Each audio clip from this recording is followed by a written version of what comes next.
Je suis prêt à repartir à l'aventure direction Taman Negara, l'est par rapport à Kuala Lumpur de la Malaisie. Et donc ça va me permettre déjà de visiter Taman Negara qui est un parc naturel hyper magnifique. Et ça va aussi me permettre peut-être de rejoindre les petites îles de l'est, la côte est que j'ai pas encore vue. Je suis à la bourre, je devrais pas être en train de filmer, je devrais être en train de courir à l'heure qu'il est. Il est 9 h du matin, c'est parti.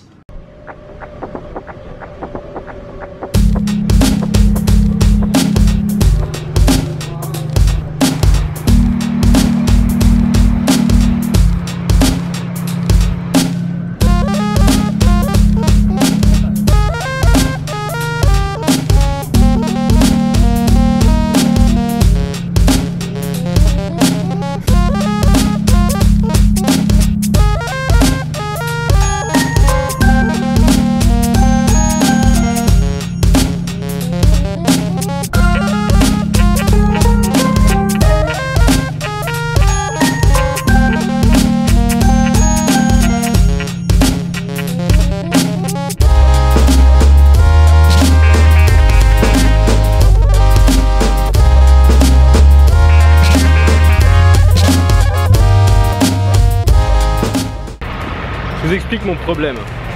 Je suis pas à Taman Negara. Je suis dans une ville qui est proche de Taman Negara, mais qui n'est pas Taman Negara. Et donc, demain, je veux aller à Taman Negara, qui est la réserve naturelle. Donc il faut que je trouve un transport qui m'emmène là-bas, qui me fait visiter et qui me ramène ici. Une sorte de tour opérateur. Sauf qu'ici, c'est un petit peu un petit bled. Je suis le seul touriste, j'ai l'impression. Et il faut que je trouve un truc comme ça. Donc je vais demander aux gens.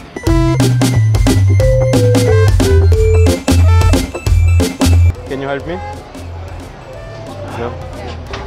You know someone who speaks English? Okay, I will continue. Thank you very much. Bon, c'est pas concluant, hein.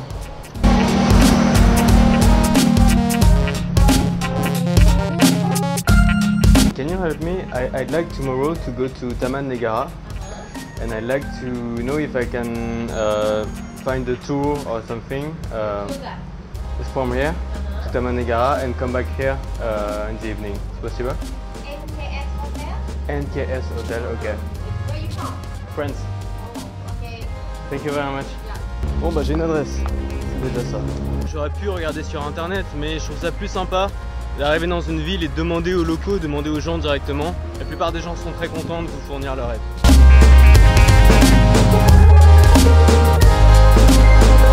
Hello.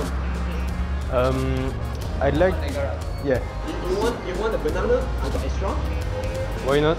Where are you from? Thank you, France. France. Oh, France. France. See you tomorrow, yeah? Thank you. See you tomorrow. 7:45 here. Yes. 8 o'clock we go, okay? Yes. Okay. Thank you. Thank you very much. Later on, you got a good camera. Yes. GoPro. GoPro, yeah. Yeah. So if you have time, next time you can see our website and give our Okay. your review. Bon, voilà, c'est booké. Demain à 8 h, je pars pour la réserve naturelle de Taman Negara. Bon, alors comme d'habitude, je vais me retrouver tout seul dans ce périple apparemment. Et je sais pas comment ils font pour rentrer dans leurs frais dans ces cas-là, parce que bon, ça coûte pas très cher. Ça a dû me coûter 35 €, moins cher que le safari au Sri Lanka. Et pour 35 €, il y a quand même 1 h 30 de trajet aller, 1 h 30 de trajet retour. Je prends le bateau, je prends des tas de trucs, il y a un guide, il y a un machin. Je sais vraiment pas comment ils font pour rentrer dans leurs frais. Donc a priori je devrais être tout seul, peut-être qu'il y aura d'autres gens, je sais pas. Je sens que ça va être assez corsé le truc. Alors ce que j'ai lu, c'est que c'était la deuxième plus vieille forêt tropicale du monde. Et puis voilà, on va voir comment ça va se passer, hein. Bien sûr j'emmène la GoPro, j'emmène cet appareil, je filme tout. Et ce sera, si tout va bien, si je suis encore vivant, si je me suis pas fait kidnapper par une tribu, ce sera dans le vlog de demain. Je voudrais en profiter pour répondre à une question qu'on m'a posée il y a quelques jours sur Snapchat. J'ai envie de commencer ma chaîne YouTube. Est-ce que je dois le faire en français ou en anglais? Alors, si tu parles suffisamment bien anglais pour faire une chaîne YouTube en anglais, c'est bien. Mais quel est vraiment l'avantage? Si l'avantage c'est d'atteindre plus de monde, pourquoi ne pas d'abord commencer par atteindre ton audience en France? Il faut toujours viser loin mais commencer petit. C'est vraiment un secret du succès. On peut appeler ça la méthode Florence Foresti. Elle a commencé à se produire dans les petites salles du fin fond de la France et petit à petit elle est allée dans les villes un peu plus grandes, puis dans les villes un peu plus grandes, puis elle a fini à Paris. Gad Elmaleh, une fois qu'il a connu vraiment un énorme succès en France, il s'est attaqué aux États-Unis et maintenant il fait des one-man shows aux États-Unis.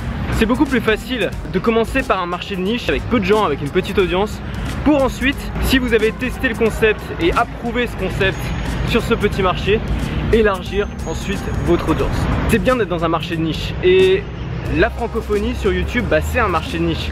Des vlogueurs français, il y en a très peu qui se démarquent vraiment, qui sont vraiment bons.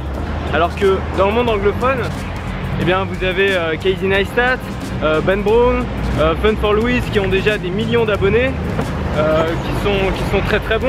Ça va être compliqué d'être en concurrence avec eux par exemple. Souvent en France, il y a à peu près 5 ans de retard avec les États-Unis sur l'adoption des nouveaux médias et des nouvelles technologies. Par exemple, les blogs, c'est quelque chose qui a explosé aux États-Unis au début des années 2000. Et pour que les blogs explosent aussi en France, il a fallu attendre 2008, 2009, 2010.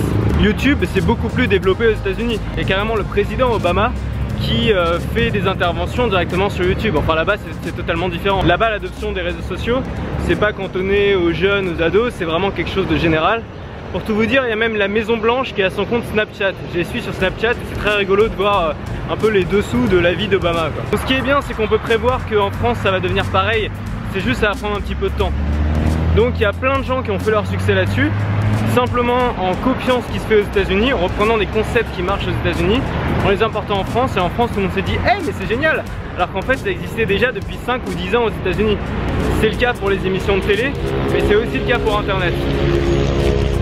Donc à mon avis, si tu as une bonne idée, un bon concept, et tu parles bien français, bah, c'est beaucoup plus malin de commencer par faire une chaîne en France parce que tu es dans une niche. Et puis si tu as un succès, si tu as fait tes preuves avec ton concept, si ça marche, là tu t'élargis, là tu fais une chaîne en anglais, et bah là tu t'écrases tout, t'exploses tout quoi. Donc voilà, toujours viser haut, mais commencer petit. C'est pareil pour votre thématique, mieux vaut commencer dans une thématique très ciblée et ensuite élargir vos thématiques. Pour vous donner mon exemple à moi, je suis en plein milieu de la rue, hein, c'est n'importe quoi. Pour vous donner mon exemple à moi, j'ai commencé en faisant un blog vraiment ciblé web marketing, ça parlait que de web marketing, donc c'est vraiment une niche. Et bah peu à peu, j'ai commencé à accroître mon audience, aujourd'hui je fais des vidéos et des vlogs.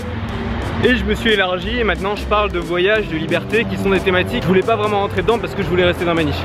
J'ai attendu d'avoir une bonne influence dans ma niche pour m'élargir.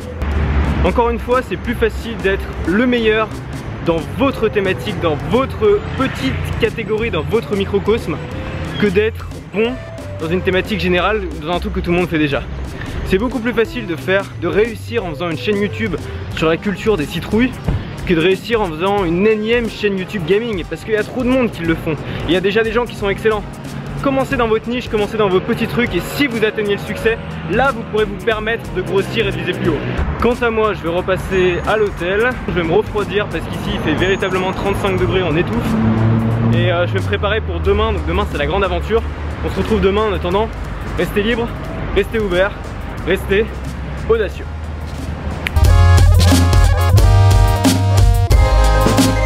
Il est 14 h, arrivé à Gerontoot. Petite chambre à 12 € la nuit. J'avais pas fait gaffe, mais il n'y a pas de fenêtre.